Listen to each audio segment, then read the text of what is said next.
They say trust is earned, but I learned that sometimes trust is stolen from you piece by piece until you're left holding nothing but lies wrapped in familiar smiles. When I found Sarah's number buried deep in Michael's deleted call history at 3 in the morning, I thought I was discovering evidence of my husband's affair. I had no idea I was about to uncover a betrayal so twisted, so calculated, that it would make me question everything I thought I knew about love, friendship, and the people closest to my heart. What I found when I called that number back changed my life forever. Before we jump back in, tell us where you're tuning in from, and if this story touches you, make sure you're subscribed, because tomorrow, I've saved something extra special for you. My name is Jessica Martinez, and 6 months ago, if someone had told me that my life would become the kind of cautionary tale people whisper about at coffee shops, I would have laughed. Not because I thought I was immune to tragedy, but because I genuinely believed I had built something unshakable. I was 32 years old, living in a charming 2-story colonial in Riverside Heights, one of those neighborhoods where people still wave to each other from their front porches and children ride bikes without helmets, because everyone knows everyone. I worked as a pediatric nurse at St. Mary's Children's Hospital, the kind of job that made people nod approvingly when I mentioned it at dinner parties. Michael, my husband of 5 years, was a high school history teacher and assistant football coach at Lincoln High. We were the couple that other couples pointed to when they wanted to prove that good, solid marriages still existed. We had date nights every Friday, took annual camping trips to Lake George, and talked about having kids with the easy confidence of people who believed their future was secure. But the most precious part of my carefully constructed life was my friendship with Sarah Chen. We had met during our freshman year at State University, 2 terrified 18-year-olds thrown together as roommates in Harrison Hall. Sarah was everything I wasn't: effortlessly sophisticated, naturally funny, the kind of person who could walk into any room and immediately become the most interesting person there. She was studying business with a minor in art history, while I was grinding through pre-nursing courses and working 2 part-time jobs to afford textbooks. Despite our differences, or maybe because of them, we became inseparable.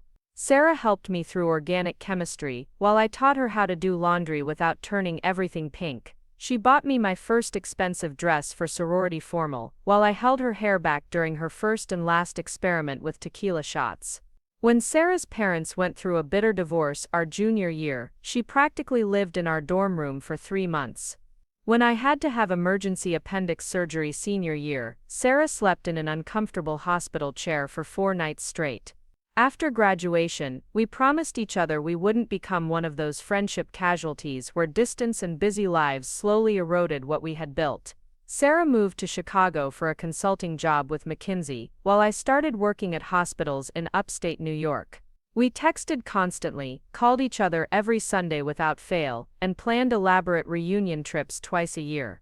When I got engaged to Michael, Sarah flew in from Chicago to help me pick out my wedding dress.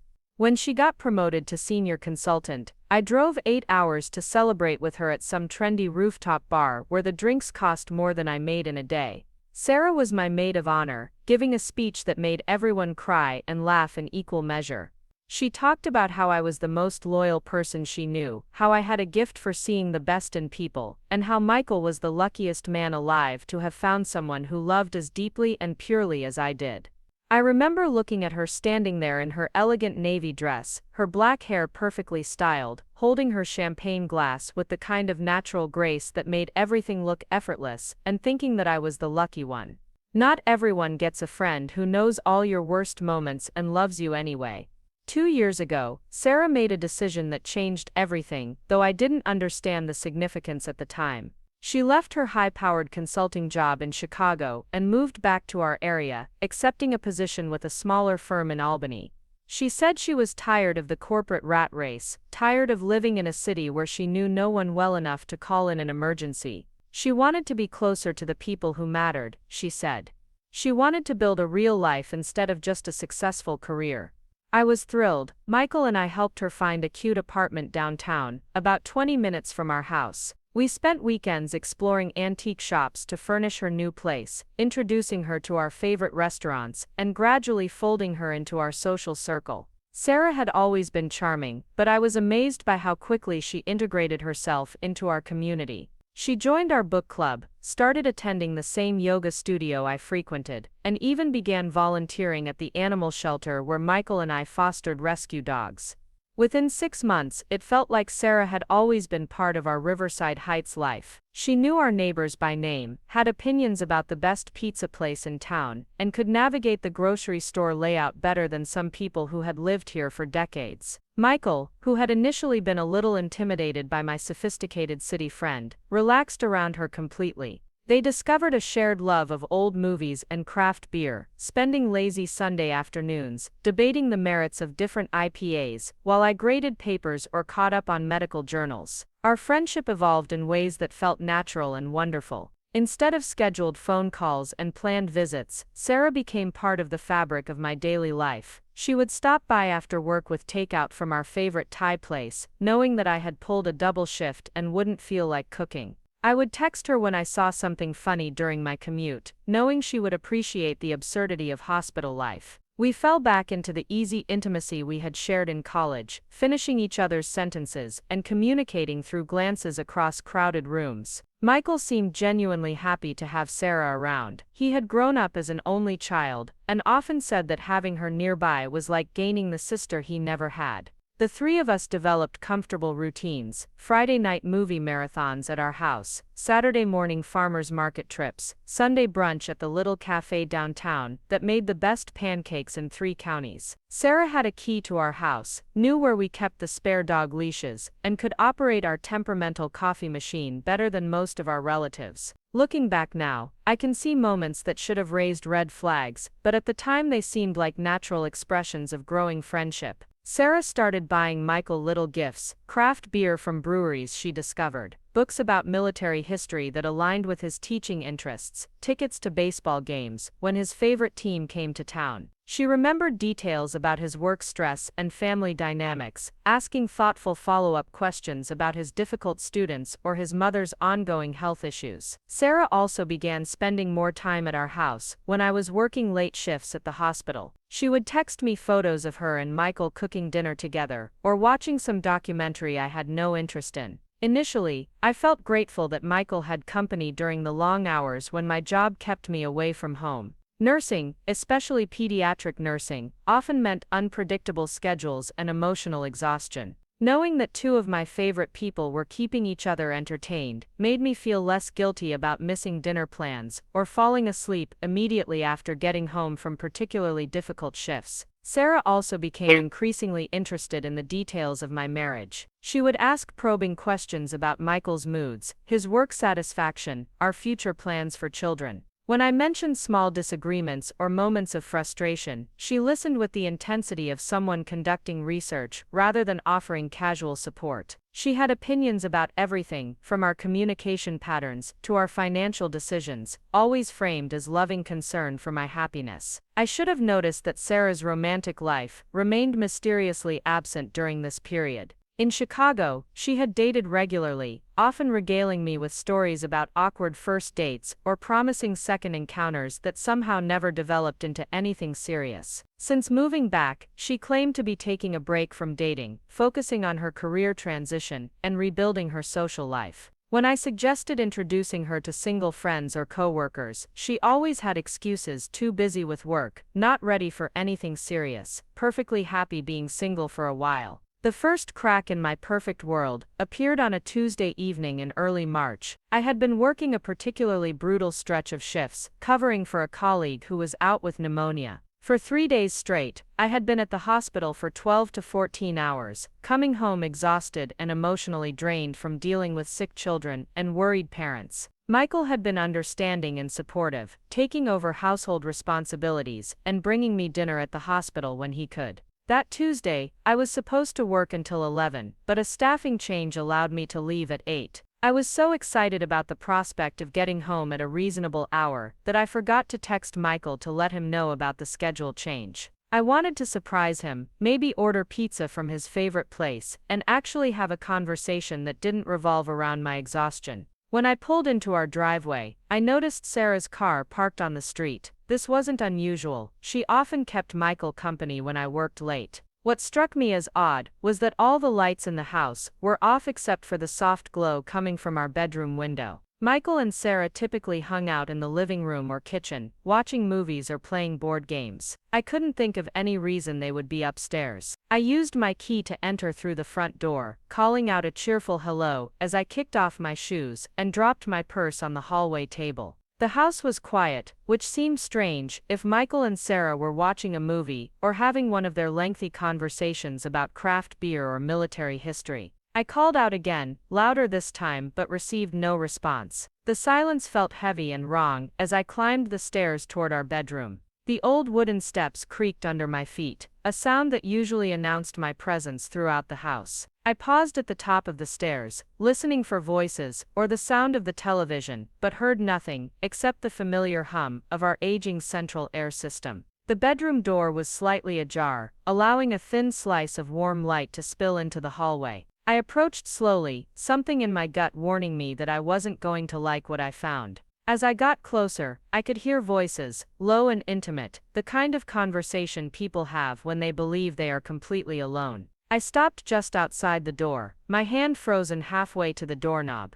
Through the narrow opening, I could see Michael sitting on the edge of our bed, still fully clothed, but in a posture that seemed somehow vulnerable and exposed. Sarah was standing near our dresser, wearing one of my cardigan sweaters over her work clothes. The sight of her in my clothing sent an inexplicable chill through my body. They were talking in hushed tones, their voices carrying an emotional weight that made my stomach clench with anxiety. I couldn't make out specific words, but their body language suggested an intimacy that went far beyond casual friendship. Michael's shoulders were hunched forward, his hands clasped between his knees in the gesture I recognized as his response to serious stress. Sarah was leaning against the dresser with her arms crossed, her expression intense and focused in a way that reminded me of her business meetings. I stood in the hallway for what felt like hours, but was probably only a few minutes, paralyzed by the growing certainty that I was witnessing something I wasn't supposed to see. Every rational part of my brain tried to construct innocent explanations for what I was observing.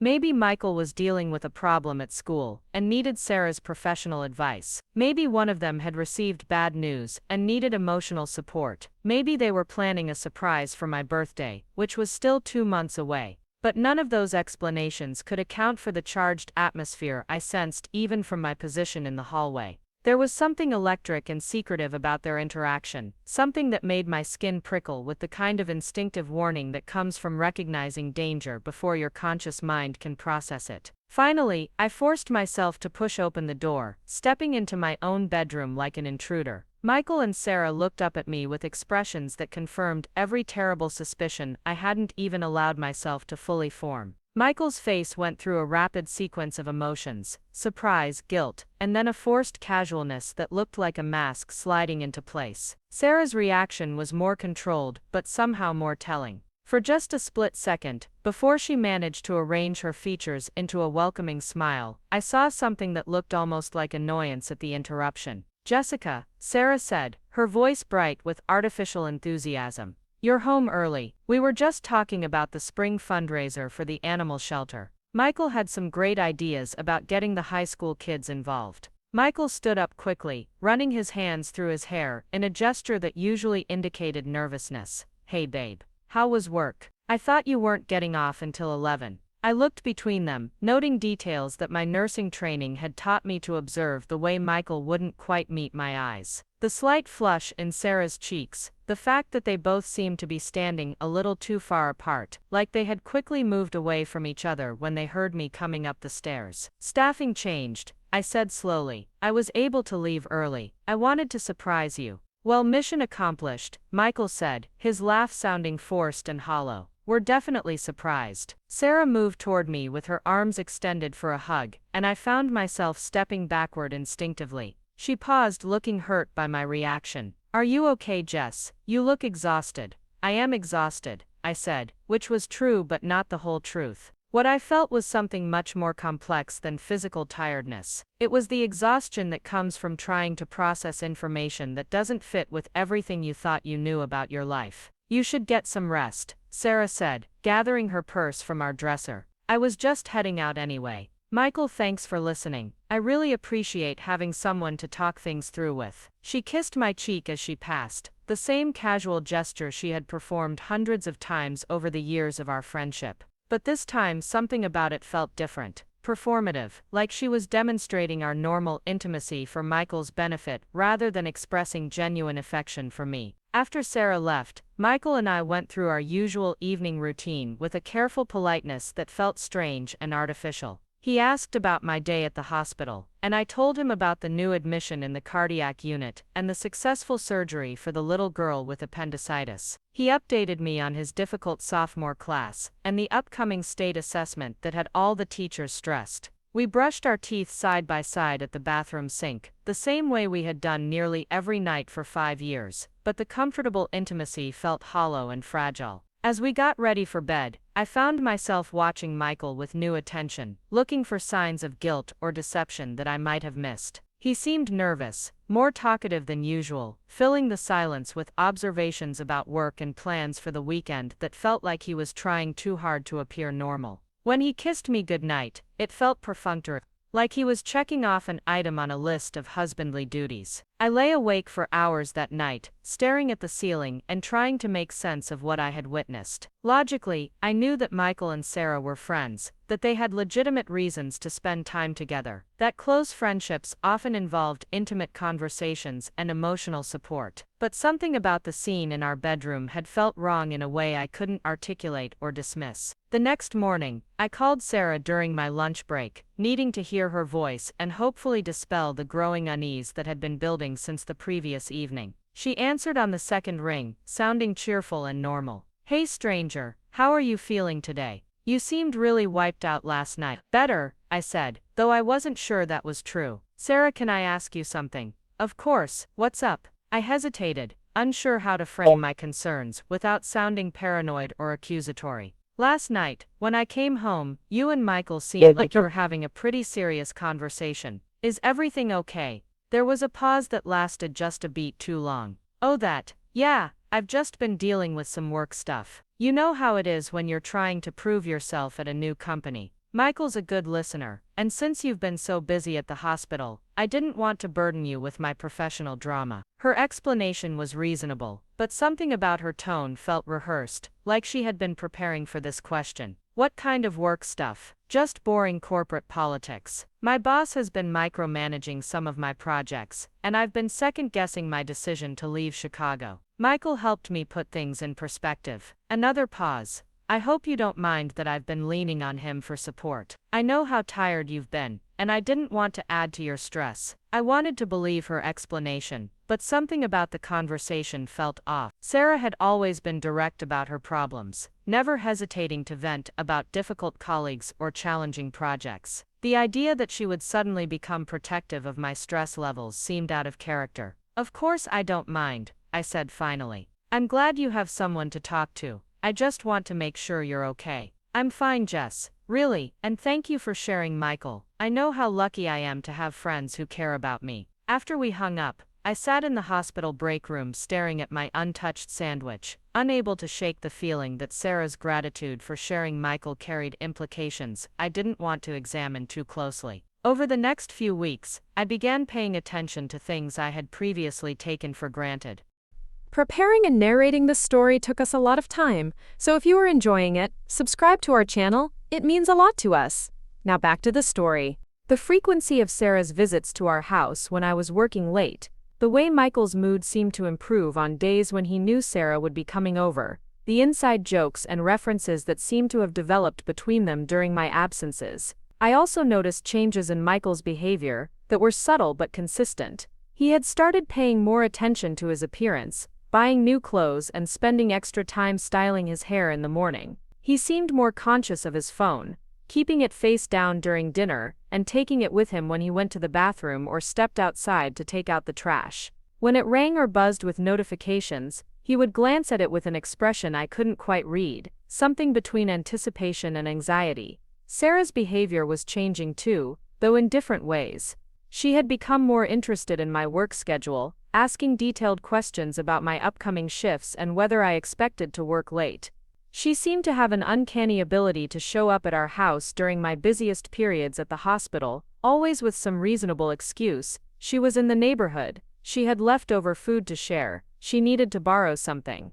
She had also started making subtle comments about my marriage that felt like observations disguised as casual conversation. She would mention how tired Michael seemed, how much stress he was under at work, how he deserved more appreciation for everything he did to support my demanding career. When I agreed with her assessments, she would nod knowingly, like I was confirming something she had already concluded. The breaking point came on a Friday evening in late April. I had been scheduled to work until midnight, covering the evening shift in the emergency department. It was supposed to be one of those quiet Friday nights where I could catch up on paperwork and maybe get some reading done between patient visits. Instead, we had a bus accident that brought in 6 injured children, turning my peaceful evening into 4 hours of chaos and crisis management. By the time the last child was stabilized and transferred to the appropriate units, I was emotionally and physically exhausted. All I wanted was to go home, take a hot shower, and fall into bed next to my husband. The hospital parking garage was nearly empty at 1:30 in the morning, my footsteps echoing off the concrete walls as I walked to my car. I was halfway home when I realized I had left my favorite water bottle in the break room. It was a silly thing to turn around for, but the water bottle had been a gift from Michael on our first anniversary, engraved with an inside joke that made me smile every time I used it. I was too tired to think logically about whether retrieving it was worth the extra 20 minutes of driving. When I pulled back into our driveway at 2 in the morning, I was surprised to see lights on in the living room. Michael was usually asleep by 11 on weeknights, especially when he had to teach the next day. I wondered if he had stayed up worrying about the bus accident, which had been serious enough to make the local news. I entered through the front door as quietly as possible, not wanting to wake Michael if he had fallen asleep on the couch watching late-night television. The living room was empty, but I could hear voices coming from the kitchen. Michael's voice, and another voice that made my blood run cold with recognition. Sarah was in my kitchen at 2 in the morning on a Friday night. I moved toward the kitchen slowly, my nursing shoes silent on our hardwood floors. As I got closer, I could make out their conversation more clearly. They were speaking in low, intimate tones, the way people talk when they are sharing secrets or expressing feelings that can't be overheard by anyone else. "I hate this," Michael was saying. "I hate lying to her. She doesn't deserve this." "I know," Sarah replied, "but what choice do we have? You said yourself that she's been so stressed with work. How can we tell her about this now? Maybe we're making a mistake. Maybe we should just stop before this goes any further. Michael, look at me." Sarah's voice was gentle but firm. "We can't stop this. You know we can't. What we have is too important to ignore, just because the timing is complicated." I stood frozen in the hallway, my water bottle clutched in my hand like a weapon. The conversation I was overhearing confirmed every terrible suspicion I had been trying to dismiss for weeks. My husband and my best friend were having an affair, and they were discussing how to manage their deception while protecting my feelings. The betrayal hit me like a physical blow, knocking the breath from my lungs and making my knees wobble with the sudden loss of everything I thought I could count on. Michael, who had promised to love and honor me until death do us part, was falling in love with someone else. Sarah, who had been my closest friend for 14 years, was actively pursuing my husband while pretending to support our marriage. But beneath the devastating pain, something else was rising, a cold, calculating fury that surprised me with its intensity. They were discussing me like I was an obstacle to be managed rather than a person whose life they were destroying. They were making decisions about my future based on their convenience and their timeline, treating my feelings as secondary to their desire to avoid uncomfortable conversations. I took a step backward, then another, retreating to the front door as silently as I had entered. I needed time to think, to plan, to figure out how to respond to a betrayal this profound without destroying myself in the process. As I drove back to the hospital to retrieve my water bottle, I began formulating a strategy that would give me the information and leverage I needed to protect myself. If Michael and Sarah thought they could manipulate me while conducting their affair behind my back, they were about to learn that they had seriously underestimated the woman they were betraying. I had spent my entire career dealing with life and death situations that required quick thinking, careful planning, and the ability to stay calm under extreme pressure. They had no idea what they had just unleashed. I spent the drive back to the hospital, formulating my plan with the same methodical precision I used when treating critical patients. Emotion could come later. Right now, I needed evidence, strategy, and above all, I needed to maintain the illusion that I was still the naive wife who trusted everyone around her. The next morning, I woke up before my alarm and studied Michael's sleeping face in the gray dawn light filtering through our bedroom curtains. This man who had shared my bed for 5 years, who knew that I talked in my sleep, and that I always ate the marshmallows out of Lucky Charms first, was living a double life. The Michael lying next to me with his mouth slightly open and his hair sticking up in 3 directions, was the same person who had been whispering intimately with my best friend at 2 in the morning. When Michael's alarm went off at 6:30, I pretended to be groggy and disoriented, mumbling something about getting called in early for an emergency surgery. He kissed my forehead absently, already reaching for his phone to check messages. I watched him scroll through his notifications with new eyes, noting how his expression changed as he read certain texts, how quickly he deleted some messages after reading them. "Everything okay at school?" I asked innocently, stretching and yawning like someone who had slept peacefully through the night. "Just the usual drama," he said, but I caught the slight tension in his voice. "Thompson is out sick again, so I might need to cover his 3rd period class." I nodded sympathetically, filing away this information. Michael's teaching schedule was something I had memorized years ago, but now I needed to start documenting his actual whereabouts versus his reported activities. If he was lying about covering classes, what else was he lying about? After Michael left for work, I called in sick to the hospital, something I rarely did unless I was genuinely unable to function. My supervisor, Linda, didn't question it since I had been working double shifts all month and had accumulated more sick time than I could use. I felt a twinge of guilt for lying to Linda, who had always been supportive and fair, but I reminded myself that I was lying to protect my future, not to hurt anyone else. My first stop was the public library downtown, where I could use their computers without leaving a digital trail on my home network. I created a new email account, using a variation of my maiden name, and began researching private investigators in the Albany area. I needed someone discreet, someone who specialized in domestic investigations, someone who could gather evidence without alerting Michael or Sarah to what I was doing. The 3rd investigator I contacted, a woman named Diana Frost, agreed to meet me that afternoon at a coffee shop in a neighboring town. Diana was in her 40s, with graying auburn hair and the kind of direct gaze that suggested she had seen everything and been surprised by very little. She listened to my story without interruption, taking notes in a small leather portfolio that she kept angled away from other customers. "How long do you think this has been going on?" Diana asked when I finished explaining the situation. "I'm not sure, maybe a few months.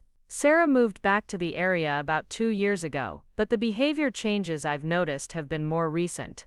Diana nodded. "In my experience, emotional affairs often precede physical ones by several months. People convince themselves they're just friends right up until they're not." She flipped through her notes. "You mentioned that your husband has become more protective of his phone. Have you considered trying to access his messages? I know his passcode, but he's started keeping it with him more often. And I'm worried about leaving digital fingerprints that might tip him off." Smart thinking. What about financial records? Has there been any unusual spending? I had already considered this angle. Michael and I maintained separate checking accounts for personal expenses, while sharing a joint account for household bills and savings. I had access to all our accounts through online banking, but I hadn't noticed any obvious red flags in his spending patterns. No expensive gifts, no unexplained hotel charges, no suspicious cash withdrawals. Nothing obvious, I told Diana, but I haven't done a thorough analysis. We'll want to look at both their spending patterns, Diana said. Affairs often leave financial footprints, even when people think they're being careful. Restaurant charges, gas station receipts, unusual purchases. People in affairs tend to spend money they normally wouldn't spend. Diana explained her process and fees, which were substantial but not prohibitive given my nursing salary. She would begin with basic surveillance, documenting Michael and Sarah's movements and interactions. If we found evidence of an affair, she could expand the investigation to include digital forensics and financial analysis. One more thing, Diana said as we prepared to leave the coffee shop. How are you holding up emotionally? This kind of investigation can be psychologically brutal, especially when it involves someone you've trusted for years. I considered her question carefully. I'm angry, I said finally, but I'm more angry at myself for being blind to what was happening than I am at them for doing it. That probably doesn't make sense. It makes perfect sense. Betrayal victims often blame themselves for not seeing signs that seem obvious in retrospect. But people who are determined to deceive you will usually succeed, at least temporarily. Your job now is to protect yourself and gather information, not to punish yourself for trusting the people you loved.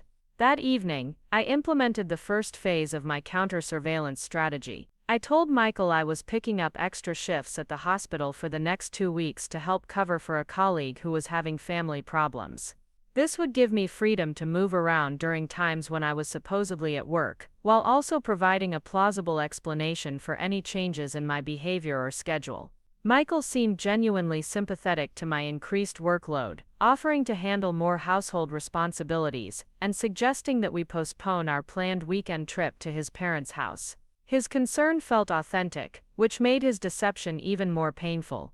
This was the Michael I had fallen in love with, thoughtful, supportive, always willing to adjust his plans to accommodate my career demands. How could someone be genuinely caring in some contexts, while systematically lying in others? You work too hard, he said, massaging my shoulders as I sat at our kitchen table pretending to review patient charts. I worry about you burning out. Just a few more weeks, I said, leaning back against him, and fighting the urge to pull away from his touch. Once they get the new hires trained, my schedule should go back to normal. Well, at least Sarah's been keeping me company when you're gone. She stopped by yesterday with Thai food, and we watched that documentary about World War II pilots. You would have hated it. The casual mention of Sarah's visit sent ice through my veins, but I forced myself to respond normally. That was sweet of her. I'm glad you two have found things to bond over. She's a good friend, Michael said, and something in his tone made me wonder if he was trying to convince himself as much as me. We're lucky to have her in our lives. I agreed wholeheartedly, though probably not for the same reasons Michael intended. The next day, I began my own surveillance operation. I parked 3 blocks from Michael's school and watched him leave the building at his usual time, then followed him at a distance as he drove through town. My heart pounded with nervous adrenaline as I tried to maintain visual contact without being obvious about tailing him. I felt like a character in a spy movie, except the stakes were my entire life, rather than national security. Michael drove straight home, stopping only at the grocery store to pick up ingredients for dinner. I watched him through the store windows as he selected vegetables and pasta, looking for all the world like a devoted husband planning a nice meal for his hard-working wife. When he left the store, I waited 5 minutes before following him home, arriving to find him already in the kitchen chopping onions. How was work? I asked, hanging up my jacket and noting that he seemed relaxed and unsuspicious. Good day. The sophomores actually paid attention during the Civil War unit, which felt like a minor miracle. He gestured toward the stove where sauce was already simmering. I thought I'd make that pasta dish you like. You've been working so hard lately. I felt a complex mixture of gratitude and resentment as I watched him cook for me. Either Michael was an exceptionally skilled actor, or he was genuinely trying to be a good husband while simultaneously conducting an emotional affair with my best friend. The compartmentalization required for that kind of double life suggested a level of deception that I was only beginning to understand. Over the next week, I varied my surveillance routine, following Michael on different days and at different times. Most of his activities were exactly what I expected: school, grocery store, gym, home. But on Thursday afternoon, instead of going directly home after work, he drove to Riverside Park and sat on a bench overlooking the pond for nearly an hour. I watched him from my car in the parking lot, wondering what he was thinking about during his solitary vigil. Was he wrestling with guilt about his relationship with Sarah? Was he planning their next encounter? Was he trying to figure out how to end his marriage without destroying me completely? The Michael I thought I knew wasn't the type to make impulsive decisions or dramatic gestures. He would approach infidelity the same way he approached everything else, methodically, carefully, with extensive planning and consideration of consequences. That realization was almost more disturbing than the affair itself. A moment of weakness, a sudden attraction, a mistake that spiraled out of control, these things could be understood, if not forgiven. But a calculated decision to systematically deceive me while maintaining the facade of a loving marriage suggested a capacity for manipulation that I had never suspected in my husband. On Friday evening, I decided to test Michael's honesty more directly. I called him at 5:30, when he would normally be driving home from school, and told him I had gotten off work early and wanted to surprise him with dinner at Romano's, our favorite Italian restaurant. "Oh," Michael said, and I could hear genuine disappointment in his voice. "That sounds amazing, but I'm actually staying late tonight to grade papers. The quarterly reports are due Monday, and I'm way behind." "How late?" I asked. "Maybe I could bring you dinner at school." "No, don't do that. I'll probably be here until 9 or 10, and you need to rest. Let's do Romano's tomorrow night instead."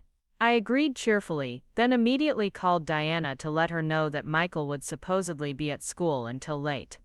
Within an hour, she texted me back with a photo of Michael's car in the parking lot of a wine bar downtown, 30 miles from Lincoln High School. The photo was time-stamped at 7:15, and Michael was clearly visible walking into the establishment with a woman who had long black hair and a familiar, confident stride. Even from Diana's surveillance distance, I could identify Sarah's silhouette and posture. They looked comfortable together, like a couple who had done this many times before. I stared at the photo for a long time, zooming in to study their body language. Michael had his hand on the small of Sarah's back as he guided her through the door, a gesture of casual intimacy that he had performed with me thousands of times over our years together.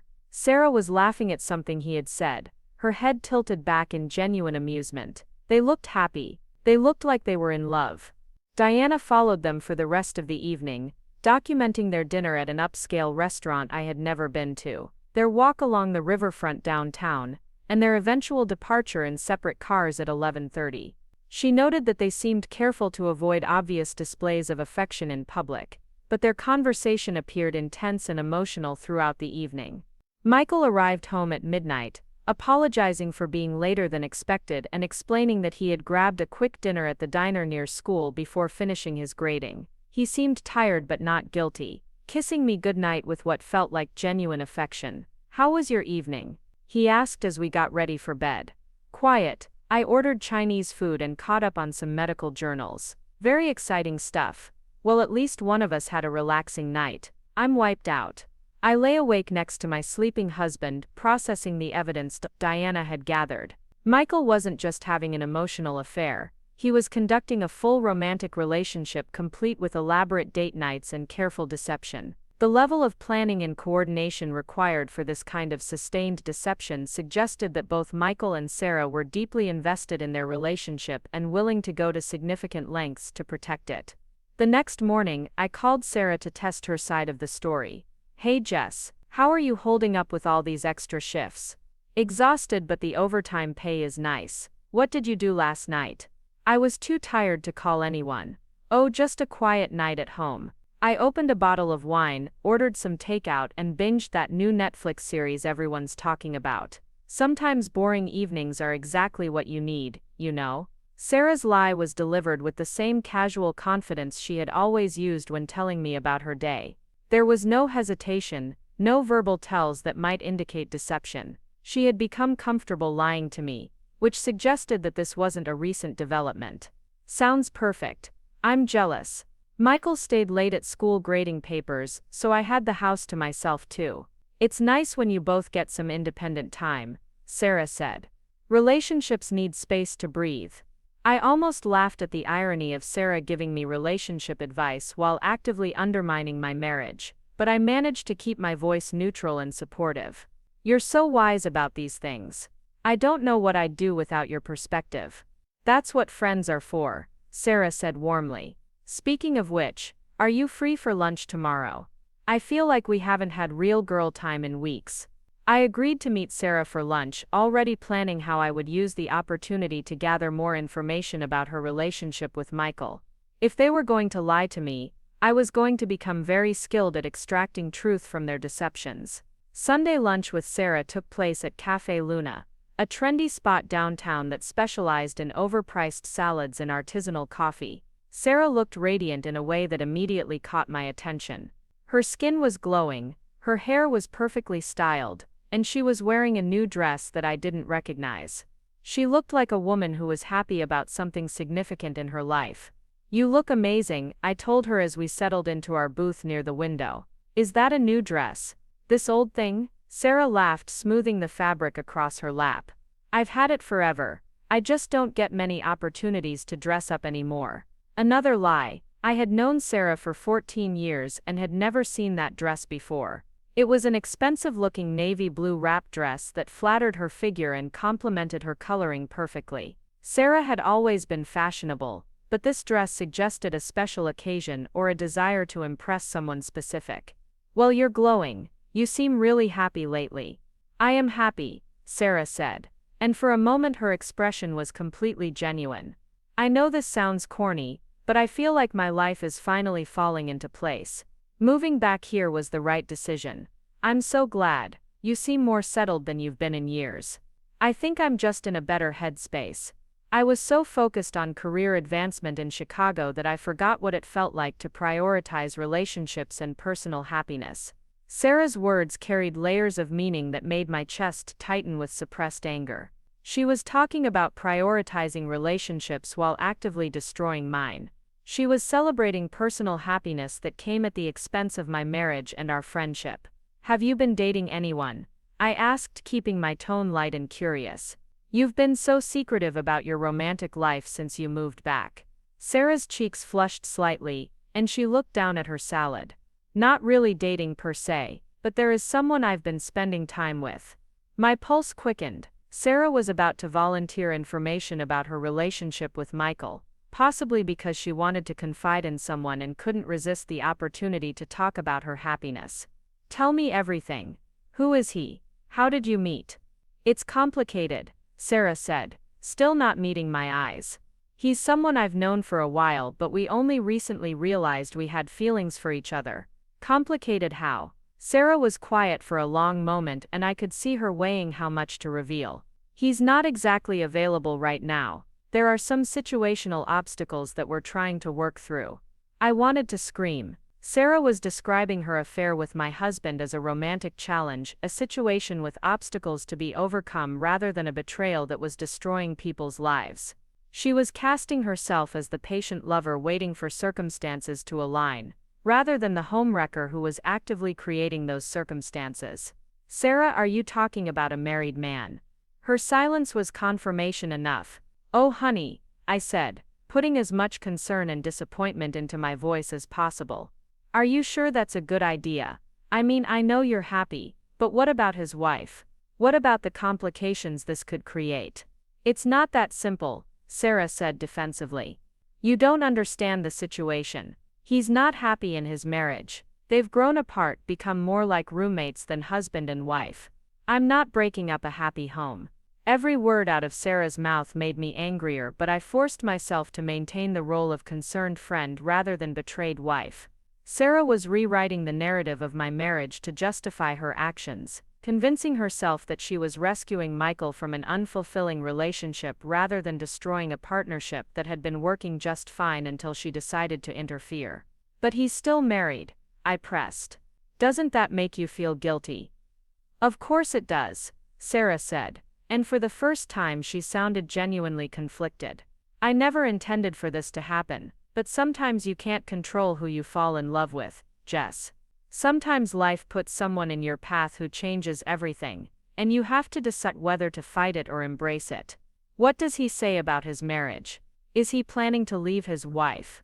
Sarah's expression became guarded again. "We haven't talked about specifics yet. We're taking things slowly, trying to figure out the right way to handle everything." I wanted to tell Sarah exactly what I thought about her approach to handling everything, but instead I nodded sympathetically and squeezed her hand across the table. "I just want you to be careful." I've seen what affairs can do to everyone involved, and it's usually messier and more painful than people expect. I know you're trying to protect me, Sarah said, but this isn't some sordid affair, Jess. What we have is real. It's the kind of connection that doesn't come along very often. After lunch, I sat in my car in the cafe parking lot and called Diana to update her on Sarah's confession. Diana listened without comment as I relayed the conversation, occasionally asking for clarification about specific details. She's definitely talking about your husband, Diana said when I finished.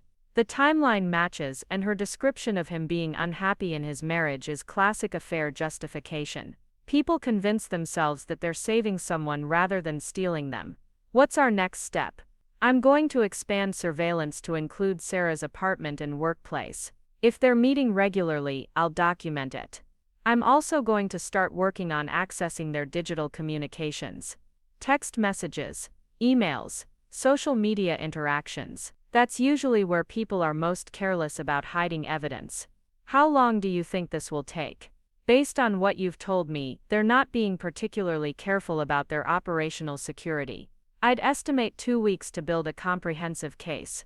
2 weeks felt like an eternity, but I knew Diana was right about the importance of thorough documentation. If I was going to confront Michael and Sarah, I needed evidence that was so overwhelming they couldn't deny or minimize what they had done. That evening, I began implementing my own intelligence-gathering operation within my own home. While Michael was in the shower, I used his laptop to check his browser history, looking for evidence of his relationship with Sarah. I found several searches for restaurants in neighboring towns, information about weekend getaways within driving distance, and multiple visits to jewelry websites. The jewelry searches were particularly disturbing. Michael had been looking at engagement rings, specifically vintage-style rings with emerald-cut diamonds. Sarah had always preferred emerald cuts. She had mentioned it multiple times over the years when we window shopped together or critiqued celebrity engagement announcements. I screenshotted the browser history and deleted the evidence of my snooping, then returned to the bedroom before Michael finished his shower. When he emerged with a towel wrapped around his waist, I studied his face for any signs that he suspected I had been investigating him. He seemed relaxed and unsuspicious, humming while he got dressed for bed. "Good shower?" I asked. "Great water pressure tonight. I think we finally got that mineral buildup cleared out of the shower head."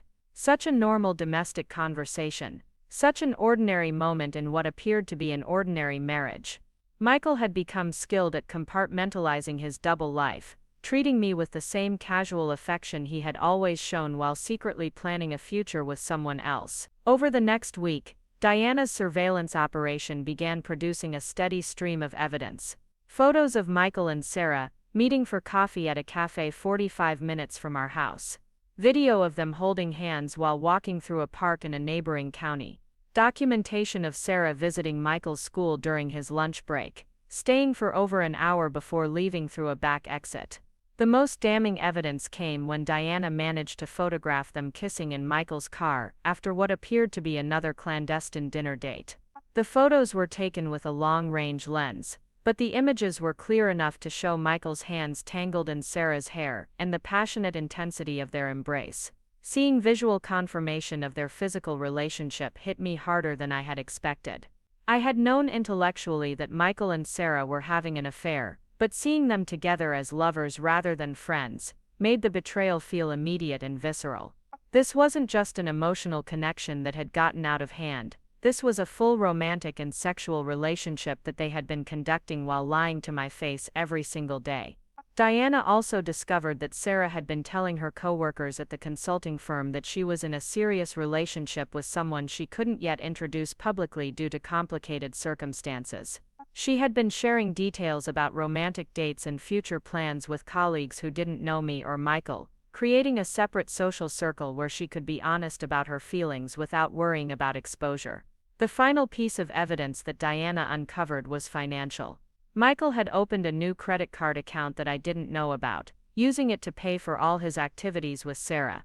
The account showed charges for expensive dinners, hotel rooms in nearby cities, jewelry purchases, and weekend trips that had supposedly been work-related or visits to his sick aunt in Vermont.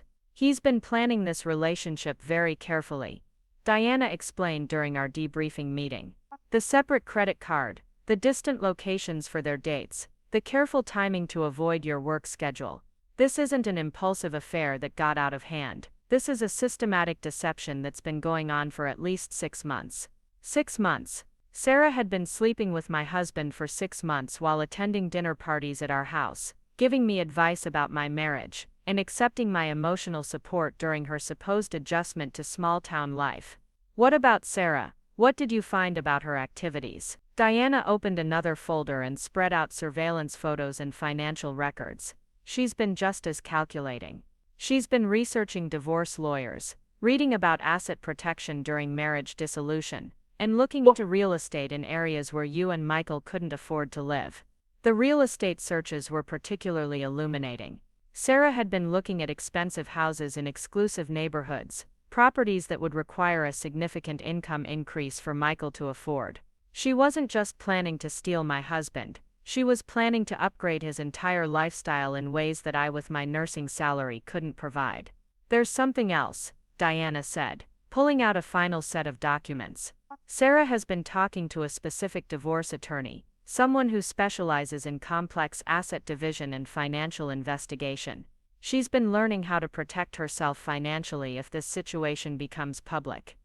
I stared at the evidence Diana had compiled, feeling the last vestiges of my old life crumble away. Michael and Sarah weren't just having an affair, they were actively planning the destruction of my marriage and Sarah's marriage to Wesley. They had been researching strategies, consulting professionals, and preparing for the legal and financial consequences of their relationship. They thought they were being smart and strategic, protecting themselves while managing the fallout from their deception. But they had made one critical miscalculation. They had underestimated me. It was time to show them exactly how wrong they had been. Armed with Diana's comprehensive evidence, I spent 3 days crafting my strategy. This wasn't going to be a screaming confrontation or an emotional breakdown. Michael and Sarah had played a calculated game for months, and I was going to beat them at their own strategy with superior planning and flawless execution. My first move was securing my financial future.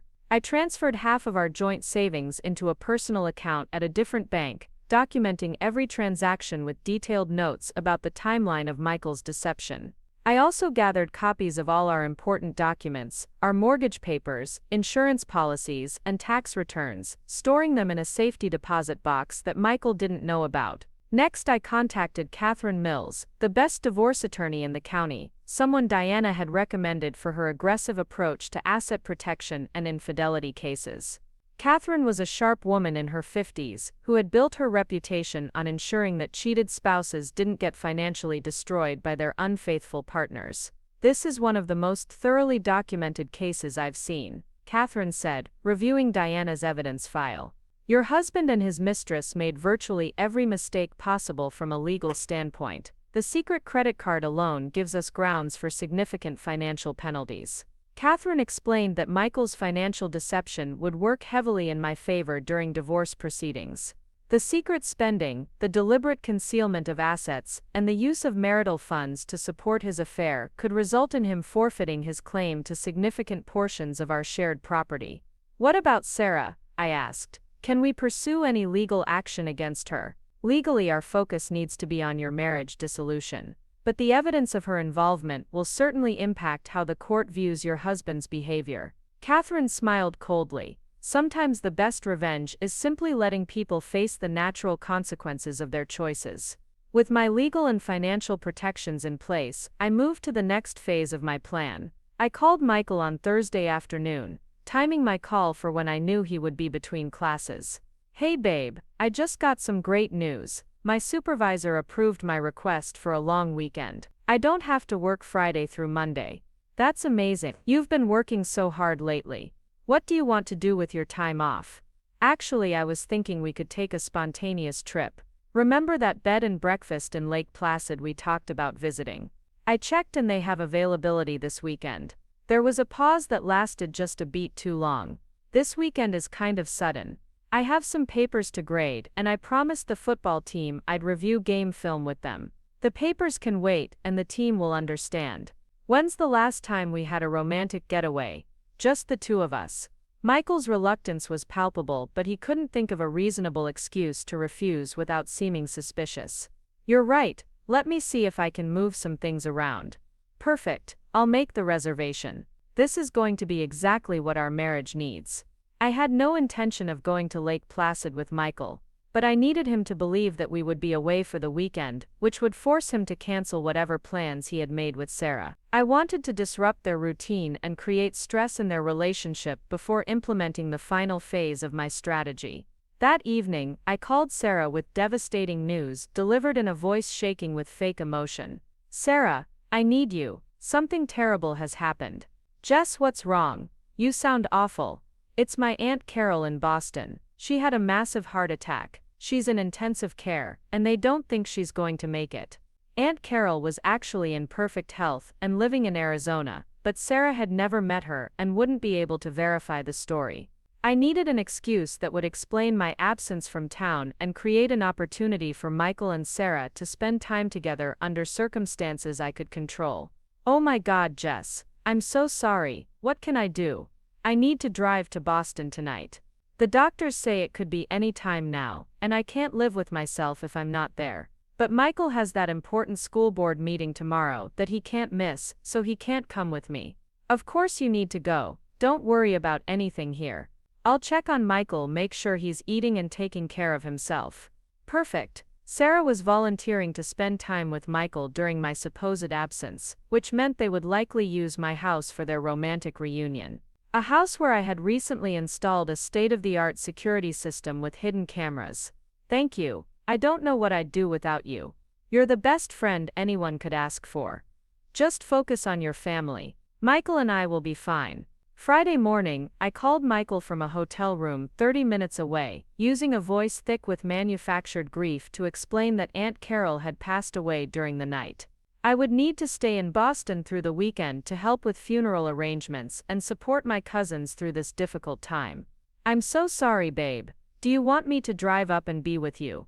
"No, you have your meeting with the school board, and honestly, you barely knew Carol. There's no point in both of us missing work. Sarah said she'd check on you, so I know you won't be completely alone. Don't worry about me. Just focus on your family." Michael's relief at not having to comfort me through a family crisis was obvious, even over the phone. He was probably already texting Sarah to let her know they had the entire weekend together. I spent Friday monitoring the security cameras from my hotel room, watching Michael go through his normal routine with an energy and excitement I rarely saw anymore. He cleaned the house more thoroughly than he had in months, changed the sheets on our bed, and even bought fresh flowers for the dining room table. He was preparing for a romantic weekend with Sarah in the home I had shared with him for 5 years. Sarah arrived Friday evening carrying an overnight bag and a bottle of expensive wine I recognized from our college days. She had dressed carefully for the occasion, wearing a black dress that was both elegant and seductive. I watched through the camera feeds as Michael greeted her at the door with a kiss that was hungry and desperate, like they had been separated for weeks instead of hours. They spent the evening cooking dinner together, moving around my kitchen with an intimacy that made my stomach churn. Sarah knew where I kept my good dishes, where Michael stored his favorite wine glasses, how to operate the tricky burner on our stove. She moved through my house like she belonged there, like she was auditioning for the role of Michael's wife. After dinner, they sat on my couch drinking wine and talking in low, intense voices. I couldn't hear their conversation through the cameras, but their body language told me everything I needed to know. Michael had his arm around Sarah, playing with her hair in the absent way he used to touch mine. Sarah was curled against him with her legs tucked under her, the picture of comfortable domesticity. Around 10 o'clock, they moved upstairs to my bedroom. I turned off the cameras then. I had all the evidence I needed, and watching them together in my bed would have pushed me past the point of rational anger into pure rage. I needed to stay focused on my plan, not get derailed by emotional devastation. Saturday morning, I drove to Wesley's house. Wesley Chen was a corporate accountant, a quiet man who had always seemed slightly overwhelmed by Sarah's dynamic personality. He worked from home most days, managing financial portfolios for small businesses and spending his free time restoring vintage motorcycles in his garage. I had always liked Wesley, though we had never been particularly close. When he answered the door, he looked surprised to see me standing on his porch at 9 in the morning. "Jessica, I thought you were in Boston for a family emergency." I am. "Wesley, I need to show you something, and it's going to be very difficult to hear." Wesley stepped aside to let me into his living room, his expression shifting to concern as he registered the seriousness of my tone. I had prepared for this conversation carefully, organizing Diana's evidence into a presentation that would be clear and undeniable. I started with the financial records, showing Wesley the timeline of Michael's secret credit card and the charges that corresponded with his wife's mysterious absences. Then I showed him the surveillance photos, each one time-stamped and documented with locations that Wesley could verify against Sarah's supposed work schedule. Wesley studied each piece of evidence with the methodical attention of someone who analyzed financial data for a living. His face went through several stages of emotion: confusion, recognition, anger, and finally a kind of resigned sadness that told me he had suspected something was wrong for a while. "How long have you known?" he asked. Finally, "About 3 weeks. I've been gathering evidence before confronting anyone." 3 weeks. Wesley was quiet for a long moment. "I've been suspicious for about 2 months, but I kept telling myself I was being paranoid. Sarah's been distant, distracted. She started working late more often, taking mysterious phone calls, buying new clothes." He looked up at me. "Where are they now?" "My house. They think I'm in Boston dealing with a family crisis. Sarah volunteered to keep Michael company while I was gone." Wesley's laugh was bitter and hollow. "Of course she did, the caring friend, making sure your husband doesn't get lonely." I pulled out the final piece of evidence, the most damaging information Diana had uncovered. "Wesley, there's something else. Sarah has been consulting with divorce attorneys. She's been planning to leave you." I showed him the documentation of Sarah's meetings with legal counsel, her research into asset protection strategies, and her inquiries about expensive real estate that she could never afford on her consulting salary alone. "She's been planning this for months," I explained. "This isn't an affair that got out of hand. This is a systematic plan to end both of our marriages and start a new life together."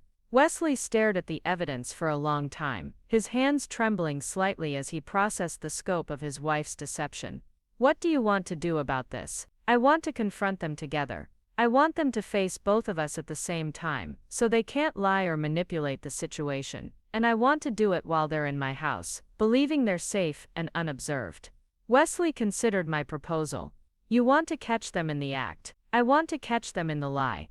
I want them to have to explain their choices to the people they've been betraying, without time to prepare stories or excuses." Wesley stood up and walked to his window, looking out at his perfectly maintained garden. "When? Tonight. I'll call Michael around 6 and tell him I'm driving back from Boston, but my car broke down and I'll be late getting home. That will give them time to settle in for the evening, get comfortable, let their guard down. And then we knock on my front door." That evening, I positioned myself in a coffee shop parking lot 2 blocks from my house, watching the security camera feeds on my phone while I waited for Wesley to arrive. Michael and Sarah had spent the afternoon like a normal couple, lounging around the house, cooking lunch together, even working in my garden.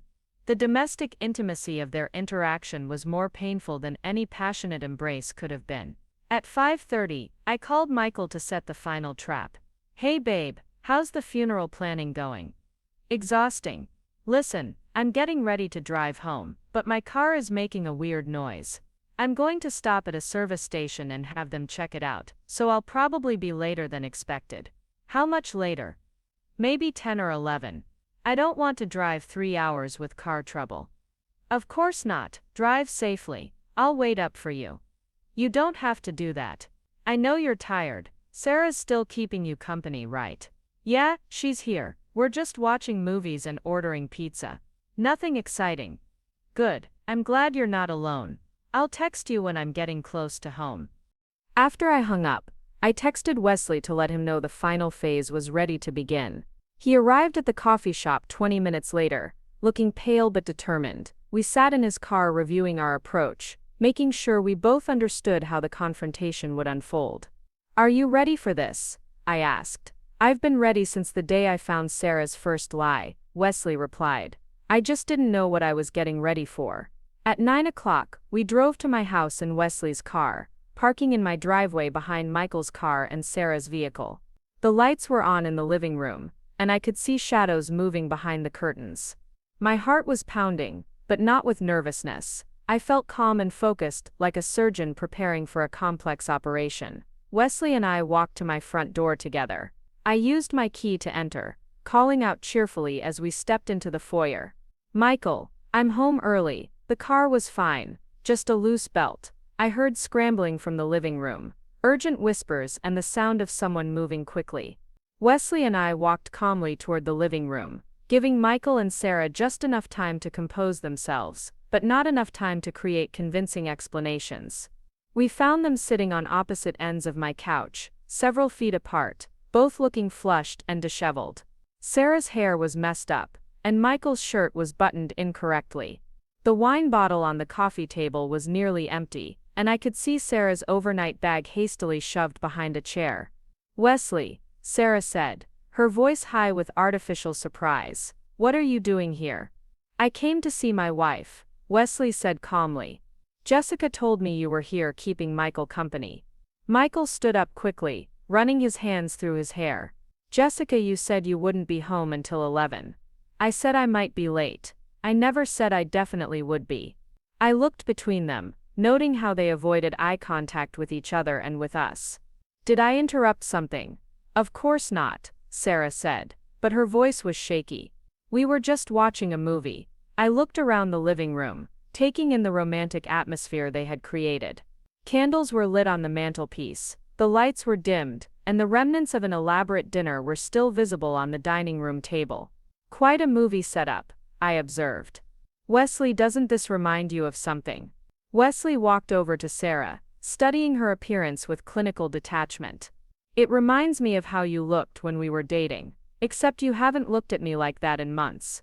"I don't know what you're implying," Sarah said, but she was starting to cry. I pulled out my phone and opened the security camera app, turning the screen toward Michael and Sarah, so they could see themselves from earlier in the evening.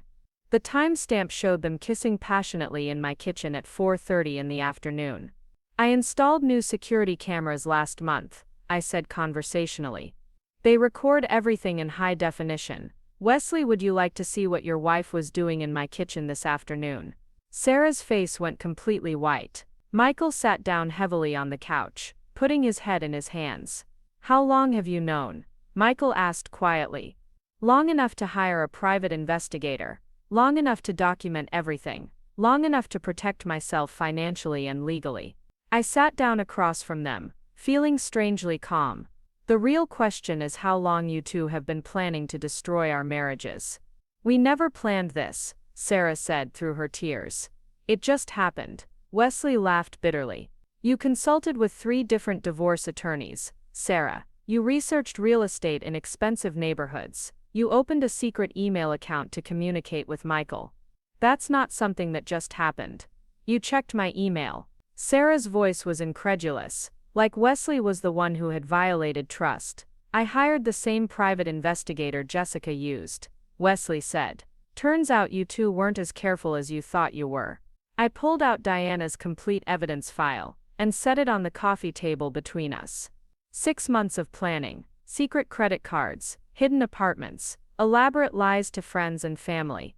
You didn't just betray us. You conducted a systematic campaign of deception while pretending to care about our feelings. Michael finally looked up at me, his face streaked with tears. "Jessica, I never meant for this to happen. I love you. I never stopped loving you.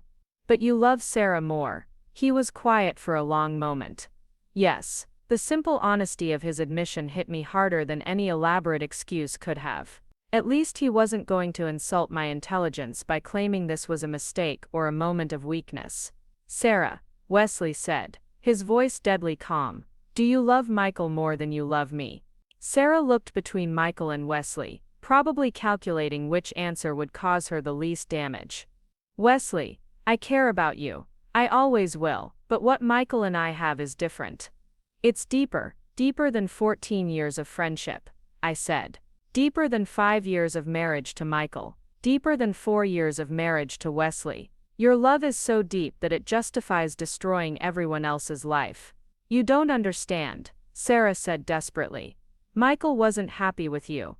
He told me you two had grown apart, that you were more like roommates than husband and wife. I looked at Michael, who couldn't meet my eyes. Is that what you told her? That I was a bad wife who didn't appreciate you? I told her we had problems, Michael said quietly. I told her I felt disconnected from you. Did you tell her that you never tried to fix those problems? Did you mention that instead of talking to me about feeling disconnected, you decided to connect with my best friend instead? Michael had no answer for that. Wesley stood up and walked to the window, looking out at the street like he was planning his escape route. What happens now? Now you both move out, I said firmly. Tonight, I want you both out of my house immediately. Jessica, please, Michael said. Can't we talk about this? Can't we try to work things out? Work what out, Michael? You've been living a double life for 6 months. You've been planning a future with another woman while sleeping in my bed. You've spent thousands of dollars of our money on your affair. What exactly is there to work out? Sarah stood up and started gathering her things, moving with the quick efficiency of someone who knew the conversation was over. I'll get my stuff. Your stuff is going to Wesley's house, I said. You're not staying here another minute. Wesley turned back to the room. Sarah's things will be packed and waiting for her tomorrow. She can find somewhere else to stay tonight. Wesley, you can't just throw me out, Sarah protested. I live there too. You live wherever Michael can afford to put you up, Wesley replied, which, based on his financial situation after this divorce, probably won't be anywhere very nice. Michael and Sarah exchanged a look that confirmed what I had suspected. They hadn't fully considered the financial reality of their situation. They had been so focused on the romance of their forbidden love that they hadn't calculated the practical costs of destroying 2 households to create one new one. An hour later, Michael had packed a suitcase and loaded his car with immediate necessities. Sarah had called a friend from work to ask for a place to stay, explaining her situation in vague terms that made her sound like the victim of unfortunate circumstances, rather than the architect of her own problems. As they prepared to leave together, I felt a strange mixture of relief and sadness. Relief that the deception was finally over, that I no longer had to pretend everything was normal while living with people who were systematically betraying me. Sadness for the loss of everything I had thought my life was, the relationships I had believed were genuine, the future I had been planning with people who were planning a different future without me. Jessica, Sarah said as she stood in my doorway for the last time. I hope someday you can forgive me. I hope someday you understand what you threw away, I replied. 14 years of friendship, Sarah. 14 years of trust and shared history and unconditional support. You traded all of that for a man who was willing to lie to his wife for 6 months. Sarah started to respond, but Wesley cut her off. Don't make this worse by saying something you'll regret. Michael stopped in front of me, looking like he wanted to say something profound or meaningful. I'm sorry, Jessica, for everything. I'm sorry too, Michael. I'm sorry you didn't have the courage to be honest with me. I'm sorry you chose deception over communication. And I'm sorry that you think what you have with Sarah is worth what you gave up to get it. After they left, Wesley and I sat in my living room finishing the bottle of wine that Michael and Sarah had opened for their romantic evening. We didn't talk much, both of us processing the end of our marriages and the beginning of whatever came next. What will you do now? Wesley asked eventually. Start over, I said. Figure out who I am when I'm not trying to be the perfect wife and friend. What about you? Same, I guess. I've never been single as an adult. I went straight from college to marriage with Sarah. We'll figure it out, I said. And for the first time in months, I felt genuinely hopeful about the future. The divorce proceedings were swift and decisive. Michael's financial deception worked heavily against him, and Catherine Mills ensured that I received far more than half of our assets. The secret credit card debt became Michael's sole responsibility, and the house remained mine. Sarah's divorce from Wesley was equally one-sided, her prenuptial agreement leaving her with almost nothing.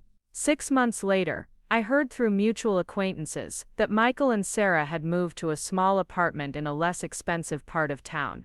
Michael was struggling financially after the divorce settlement, and Sarah was having trouble finding steady work after word of her affair spread through the small professional community.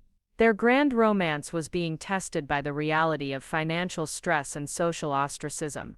I felt no satisfaction in their difficulties. Their relationship had been built on fantasy and deception, and reality was proving to be much less romantic than they had anticipated. They had gotten exactly what they had chosen, and they would have to live with the consequences of valuing their desires over everyone else's well-being. As for me, I discovered that starting over at 32 was liberating rather than terrifying. I bought new furniture, painted the walls colors that I loved, and filled my house with things that reflected my tastes rather than compromised choices made to accommodate a partner. I took a promotion at the hospital that required more responsibility, but offered significantly more money and professional satisfaction. I also started dating again, cautiously at first, then with growing confidence as I learned to trust my own judgment about people's character and intentions. The experience of being systematically deceived had taught me to pay attention to actions rather than words, to value consistency over charm, and to never again ignore my instincts when something felt wrong. A year after my divorce, I ran into Sarah at the grocery store. She looked tired and older, wearing clothes that were nice, but not as expensive as what she used to wear. She started to approach me, probably planning to attempt some kind of reconciliation or apology, but I shook my head and turned away. Some betrayals are too fundamental to forgive. Some relationships can't be repaired once trust has been completely destroyed. Sarah had made her choice when she decided that her happiness was more important than everyone else's well-being. I had made my choice when I decided that my future was more important than my past. I walked out of the store without looking back, carrying groceries for the dinner party I was hosting that weekend for the new friends I had made, people who had earned their place in my life through honesty and consistency, rather than shared history and assumed loyalty. My name is Jessica Martinez, and I learned that sometimes the worst thing that happens to you turns out to be the best thing that could have happened. Sometimes people do you a favor when they reveal who they really are. And sometimes the life you build from the ashes of your old life is better than anything you could have imagined.